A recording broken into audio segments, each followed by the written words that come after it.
혹시 우리나라 최초의 교회가 어딘지 아십니까? 네.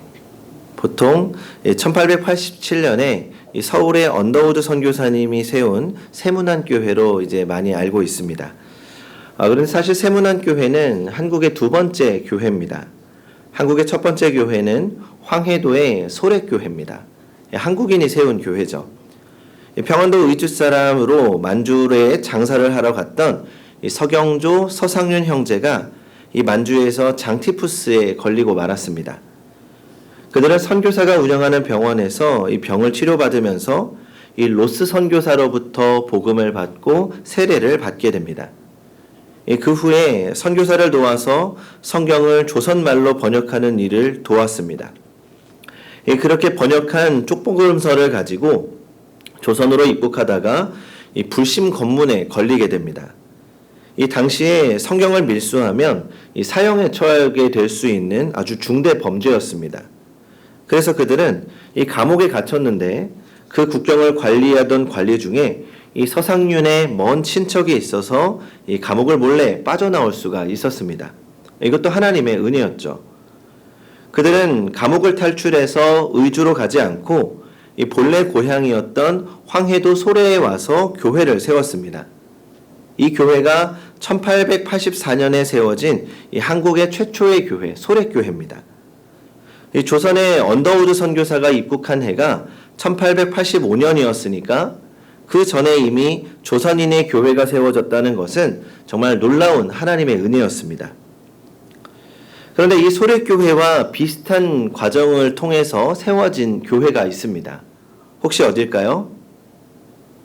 우리가 오늘 함께 본 골로새 교회입니다. 이 골로새라는 도시는 지금의 터키 중서부의 내륙 지방을 말합니다. 이 바울이 복음을 전했던 로마 시대에는 이 터키에서 가장 큰 도시가 이 에베소였습니다. 이 당시 에베소는 터키 서부의 항구 도시로서 굉장히 발전된 도시였죠. 근데 골로새는 이 에베소에서 동쪽으로 한 200km 정도 떨어진 지역으로 대단히 부유한 상업 도시였습니다.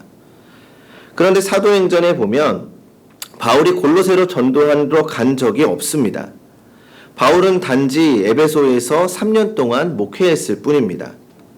그렇다면 골로새 교회는 바울이 개척한 교회가 아닙니다. 그러면 이 도시에 어떻게 교회가 세워졌을까요? 그것은 알 수 없습니다. 성경학자들이 추측하는 것은 골로새의 한 상인이 에베소로 장사를 하러 왔다가 이 바울에게 복음을 듣고 이 나중에 골로새 고향으로 돌아가서 교회를 세웠다는 겁니다. 그렇게 짐작되는 사람이 7절에 나오는 에바브라입니다. 학자들은 7절의 에바브라가 골로새 교회를 세운 인물로 추정하고 있습니다. 그러니까 소래교회의 서경조, 서상윤 같은 사람인 거죠. 이 에바브라를 통해서 골로새 교회가 세워진 것처럼 골로새 교회가 세워진 겁니다. 이 가만히 보면 복음의 역사는 언제나 놀랍다는 생각을 합니다. 한 명이 제대로 복음을 믿으면 그 지역에 교회가 생기고 또 그 교회를 통해서 또 다른 교회가 세워져 나가고 나라가 복음으로 변하게 됩니다. 복음의 열매가 또 다른 복음의 열매를 맺어갑니다. 근데 중요한 것은 우리를 통해서 복음의 열매가 맺어지는 것입니다. 이 열매는 단순한 전도의 열매를 말하는 것이 아닙니다. 우리가 열매이고 또 우리가 주님 안에서 성숙해지는 과정 가운데 맺어지는 이 모든 열매를 말합니다. 오늘 본문의 골로새 교회가 맺은 열매를 보면서 우리가 맺어야 하는 열매에 대해 나누어 보려고 합니다. 첫째로 믿음의 열매를 맺어야 합니다. 4절을 같이 읽어보겠습니다. 4절 시작. 이는 그리스도 예수 안에 너희의 믿음과 모든 성도에 대한 사랑을 들었음이요. 골로새 교회는 예수 안에 믿음의 열매가 있는 교회였습니다. 이 그리스도 안에 있는 믿음이라는 표현은 한 아기가 어머니 모태 안에 있음을 연상시키는 표현입니다. 아기는 엄마 안에 있음을 의식하지 못합니다. 그러나 엄마 뱃속에 있어서 탯줄로 연결되고 또 그것을 통해 영양분을 공급받으며 자라가는 것이죠. 마찬가지로 우리 성도들은 그리스도의 품 안에 있어야 합니다. 십자가라는 탯줄을 통해서 우리는 그리스도의 생명과 연결되어 있습니다. 십자가로부터 흘러나오는 은혜를 공급받으며 자라가는 것입니다. 그런데 엄마 뱃속의 아이는 무의식 가운데 자라가지만 우리 성도들은 더욱 강하게 의식하고 그리스도를 붙잡는 믿음 가운데서 자라가는 것입니다. 그래서 믿음은 예수 안에서 자라갈 뿐만이 아니라 믿음은 예수 안에서 더욱 성화를 이루어갑니다. 그러면 여기서 생각해 보아야 할 것이 있습니다. 아이들은 시간이 지나면 자연스럽게 몸과 마음이 자랍니다. 그러면 성도님들의 신앙생활도 그 연수가 깊어질수록 믿음도 깊어지고 자라고 있으십니까? 우리의 믿음이 신앙생활의 연수와 비례해서 깊어지는 것은 결코 아닙니다. 저만 해도 그런 생각이 많이 듭니다. 미랄이라는 찬양이 있습니다. 혹시 아십니까? 그러니까 오래전에 청관홍 목사님이 만드신 찬양입니다. 이 가사가 이렇습니다. 세상을 구원하기 위해 흘려야 할 피가 필요하다면, 죄인을 대신하기 위해 희생의 제물 필요하시다면 내 생명 제단 위에 드리리 주 영광 위에 사용하소서. 굉장히 아주 큰 결단을 담고 있는 노래입니다. 이 찬양이 언제 나왔냐 하면 제가 이제 신학교에 입학하고 이 하나님을 위해서 한참 헌신을 다짐했을 때 그때 이 찬양이 나왔습니다. 그래서 이 찬양을 부르면서 얼마나 많이 울었는지 모릅니다. 정말 복음을 위해서라면, 하나님 나라를 위해서라면, 정말 교회를 바로 세우기 위해서라면 하나님 내 생명 드리겠습니다. 나를 사용해 주세요. 그것이 나의 기쁨이고 영광입니다. 그렇게 다짐하고 또 다짐했습니다. 그러니까 그렇게 사는 것이 저에게 있어서 가장 큰 기쁨이라고 생각하고 다짐했던 겁니다. 이제 한동안 그 노래를 잘 듣지 못하다가 최근에 정말 오랜만에 그 노래를 우연히 또 다시 듣고 또 혼자서 조용히 부르게 됐습니다. 그런데 이 찬양을 부르는데 20년 전에 15년 전에 그때 불렀던 것과는 전혀 다른 감정으로 불러지는 겁니다. 문득 자신이 없는 겁니다. 이 노래를 부를. 나는 정말 내가 그때 소망하고 다짐했던 것처럼 나의 전부를 드리고 있는 건가? 그리고 주님께서 복음을 위해 나의 모든 것을 요구하실 때 나는 지금 당장 정말 아낌없이 나의 전부를 드릴 수 있는 건가? 스스로에게 질문하니까 자신이 없는 겁니다. 가정이 생기고 자녀가 생기고 또 지킬 것이 많아지고 또 목회를 하고 교회를 책임지게 되면서 오히려 내 신앙이 비겁해지고 있는 건 아닌가 하는 생각이 들었습니다. 저뿐만은 아닐 거라고 생각합니다. 뜨거웠던 청년의 때 예수를 처음 만나 나의 모든 것을 다 드리기로 다짐했던 때가 있으실 겁니다. 그런데 시간이 지날수록 내 삶에서 지켜야 하는 것들이 많아집니다. 그러다 보니 우리의 신앙은 깊어지는 것이 아니라 시간이 지날수록 비겁해지고 타협하기 시작합니다. 어쩌면 연약한 저만의 이야기일지도 모릅니다. 그러면서도 이런 연약함에 공감하시는 분들도 계실 거라고 생각합니다. 그러나 분명한 것은 주님께서 우리에게 원하시는 것은 상황에 따라 달라지는 비겁한 믿음은 아니라는 것입니다. 주님은 우리의 믿음이 어떤 상황에서도 주를 위해 선택하고 주를 위해 살아가는 믿음으로 성장하기를 원하십니다. 골로새 교회의 믿음이 그랬습니다. 주님 안에서 믿음의 터를 굳게 세우고 믿음을 지키며 살아가고 있었던 것입니다. 우리도 깊어가는 믿음의 열매를 맺어야 합니다. 이 깊고 견고한 믿음은 그저 매 주일 예배만 드린다고 깊어지는 것 절대 아닙니다. 배우고 깨달은 것을 가지고 삶 가운데 치열하게 그 말씀으로 살기 위해 애를 쓰면서 조금씩 자라게 되는 것이죠. 그래서 우리는 신앙생활을 하며 두 가지의 기회를 놓쳐서는 안 됩니다. 먼저 말씀을 배울 수 있는 기회를 놓치지 마십시오. 기회가 있을 때마다 그 기회를 붙잡고 배우고 깨달아야 합니다. 말씀에 비추어서 우리가 지금 현재 어디에 있는지, 내 신앙 상태는 어떤지 말씀을 통해 점검하고 또 말씀을 통해 우리가 앞으로 어떻게 살아가야 할 것인지, 우리가 무엇을 추구하며 살아가야 할 것인지 깨닫고 돌아보아야 합니다. 그리고 그 다음에 그 깨달은 말씀을 실천할 수 있는 기회를 놓치면 안 됩니다. 말씀을 그저 머리와 가슴 속에 품고 사는 것이 아니라 그 말씀대로 살아갈 수 있는 기회들을 붙잡아야 합니다. 가정에서나 직장에서나 학교에서나 그 말씀과 우리의 삶이 부딪힐 때마다 그 말씀으로 살아내기 위해서 애를 쓰다 보면, 그 성숙의 기회를 붙잡고 살다 보면 조금씩 주님 보시기에 아름다운 믿음의 열매를 맺어가게 될 것입니다. 둘째로, 사랑의 열매를 맺어야 합니다. 4절의 뒷부분을 보면 모든 성도에 대한 사랑을 들었음이요 라고 말합니다. 이 사랑은 차별 없는 사랑, 용서의 사랑, 나와는 관계없는 이들에 대한 사랑, 그러니까 타인에 대한 사랑을 모두 포함하는 말입니다. 성경을 보면 골로새 교회에 사랑의 한 예가 표현되어 소개되고 있습니다. 바로 빌레몬서입니다. 빌레몬서는 사도 바울이 빌레몬에게 쓴 개인적인 편지입니다. 그런데 이 빌레몬이라는 사람이 이 골로새 교회의 성도였을 것으로 추측이 됩니다. 아마도 빌레몬은 골로새 교회를 개척한 에바브라의 친구였다고 생각됩니다. 빌레몬은 에바브라의 소개를 받아서 바울을 만났고 고향 골로새로 돌아가서 에바브라와 함께 골로새 교회의 중심인물로 봉사했을 겁니다. 그런데 이 빌레몬의 노예 중에 오네시모라는 나쁜 종이 있었습니다. 오네시모는 어느 날 주인이었던 빌레몬의 돈을 훔쳐서 도망칩니다. 이 멀리 로마까지 도망쳤는데 로마에서 또 나쁜 짓을 하다가 감옥에 갇히게 됩니다. 그런데 그 감옥에 바울이 있었네요. 바울을 감옥에서 만나서 예수를 믿게 됩니다. 바울이 오네시모를 전도하고 보니 오네시모가 바로 빌레몬의 노예였던 거죠. 그래서 바울은 오네시모에게 편지를 써주면서 주인 빌레몬에게 돌아가서 용서를 빌라고 권면합니다.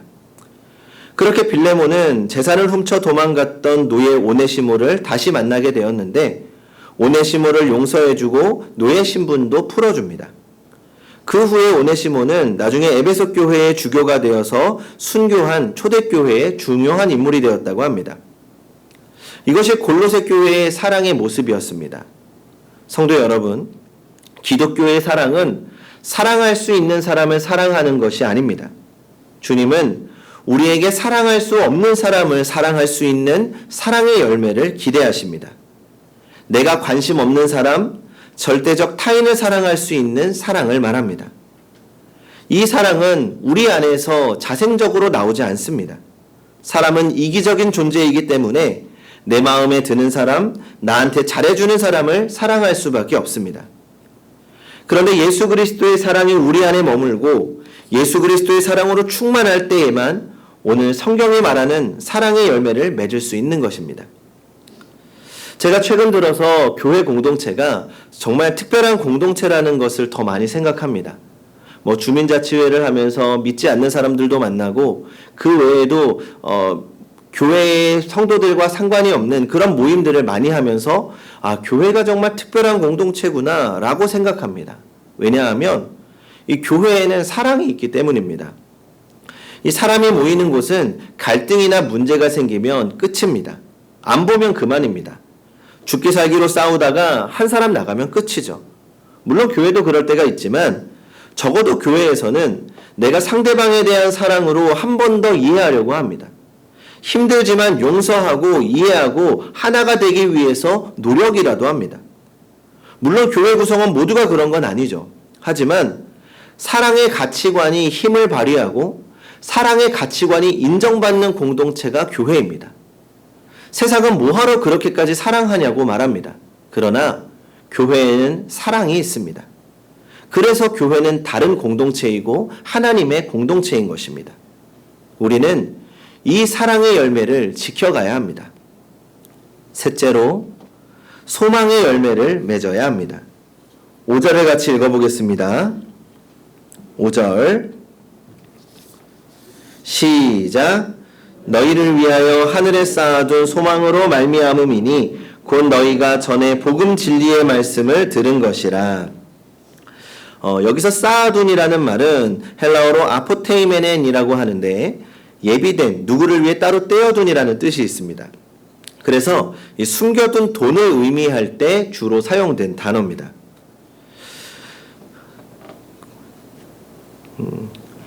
이지성 작가가 쓴 1만 킬로미터라는 책이 있습니다. 그 책은 이지성 작가가 탈북자들을 돕는 목사님을 만나서 일어난 사건들을 기록한 책입니다. 그 중에 압록강 맞은편 단둥이라는 중국 국경 도시에서 만난 한 할머니 이야기가 나옵니다. 이 할머니는 본래 신의주 사람이었습니다. 처녀 때 압록강을 건너서 중국으로 탈북을 했습니다. 이 탈북을 하는데 나흘이 걸렸는데 그동안 이상한 체험을 했다고 합니다. 이 나흘 밤 동안에 매일 같은 꿈을 꾸었습니다. 그 꿈은 어떤 사람이 나무에 못 박혀 죽었는데 살아나서 하늘에 올라가는 꿈이었습니다. 이 중국에 와서 식당을 하며 일을 하는데 그 꿈을 잊어버리고 살아가고 있었습니다. 그러다 20년이 지난 어느 날 이 담벼락에 한글을 가르쳐 드립니다 라는 글자가 쓰여 있었습니다. 그때는 한글을 잘 몰랐다고 합니다. 그래서 한글을 배우려고 참석해 보니까 한국계 미국인 선교사가 이 몰래 성경을 가르치고 있던 곳입니다. 그렇게 성경을 배우는데 20년 전에 탈북하면서 꾼 꿈이 생각나서 질문했습니다. 내래 20년 전에 탈북하면서 산속에서 이런 꿈을 꾸었는데 그 꿈 속의 사람이 예수입니까? 그러자 선교사님도 깜짝 놀랐습니다.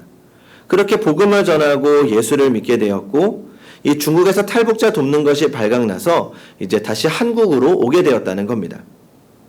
그런데 그 할머니가 한국에서 5년 정도 있더니 이 북한 선교사를 지원해서 북한으로 다시 돌아갔다는 겁니다. 탈북자가 선교사로 북한에 다시 돌아간다는 건 그냥 순교하겠다는 겁니다. 그래서 이지성 작가는 그 할머니를 만나서 이 북한으로 들어가겠다는 것을 적극적으로 말렸습니다.